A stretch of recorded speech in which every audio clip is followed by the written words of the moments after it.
কাকা, ও কাকা, কাকাই কই? কেডা রে? ও বাবা, তুমি যদি দেখা যায় দাওয়াত ছাড়া এ বর্ষ। আমি আমার কাকার বাড়িতে আমু, আমার আবার দাওয়াত লাগবো নি। এই খবরদার, তোর কোনো কাকা টাকা নাই। কি কোন কাকা? আমি আমনের রক্তের, আপনি চাইলে কি এই সম্পর্ক নষ্ট করতে পারবেন?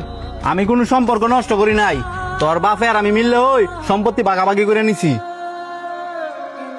আমি আমার সম্পত্তির ভাগ ধরে রাখতাম পারছি, তোর বাপে তা পারে নাই। আর তুই কি একজন সম্পত্তির ভাগ নিতি?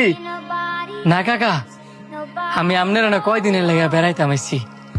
আমার তো আপনারা ছাড়া আর পৃথিবীতে কেউ নাই।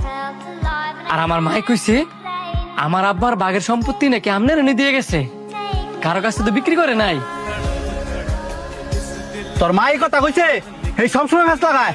কেউ নাতে যা, নাহলে তুই একটা ফ্যাস লাগাবি। যা বারো। না আব্বা, এ কোথাও যাইতো না। হ্যাঁ শান্ত, তুই খারাপ, আমি নিচে আইতাছি। হ্যাঁ কোথাও যাইতো না। তুঙ্গ বাইকের মধ্যে দূরত্ব বজায় রাখছো দেখা এম তুই চাইতো সাঙ্গ দুই ভাইয়ের মধ্যে দূরত্ব সৃষ্টি করতা। না ফুট, তুই ভুল বুঝতেছস। আমার ভাই একটা লুবি, আর হ্যাঁ হইছে আর ফুট। তার মানে কি? হ্যাঁ একটা লুবি। হ্যাঁ বাপে মোর চাঁদকা কয়দিন হইছে, আর হ্যাঁ কি লেগেছে জানো? সম্পত্তির ভাগ নেওয়ার লাগিয়া। হ্যাঁ কি তোমার কইছে হ্যাঁ সম্পত্তির লেগে আইছে? আর হ্যাঁ যদি সম্পত্তির লেগে আই অথায় তুমি আর ফাউন্ডার আর বুঝাই দিতে বাধ্য। কি কইতেছস সব? আমি কি আমার লাগে করতেছি রে, না তোর লাগে করতেছি? আমার লেগে করতেছ না? আমি তো তোমার একটা বারো কই নাই। আমার রক্তের স্বাস্থ্য ভাইয়ের হক মাইরাই না তুমি আমারে দাও। মরতা না আব্বা, আর মূল্য তো এই জমি তলে যাইবা, কিছু কি লুয়ে দিতে পারবা? আব্বা, এই দুনিয়ার চিন্তা করলে হইব, পরকালে চিন্তা করার লাগতো না? তুমি যে আরেকজনের মাটি কাইরাইন না নিজের ফার করার চেষ্টা করতেছ, মূল্য তো ওই মাটি তোমার শব্দ ধরবো।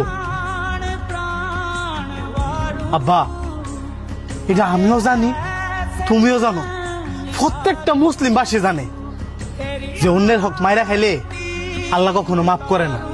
যে অব্দি কিনা যার হক মাইরা খাইছে ওই ব্যক্তি মাফ না করে। ভাই, তুমি আর কাকারে কিছু কইও না। আমি যদি জানতাম যে আমি আর না আইলে তোমাদের ভাব পুতের মধ্যে এত ঝামেলা হইব, তাইলে আমি আইতাম না। আমি সম্পত্তির লেগে আই নাই, আমি আইছি কাকার, কাকি আর বাইরে একটু আদর পাওয়ার লেগে।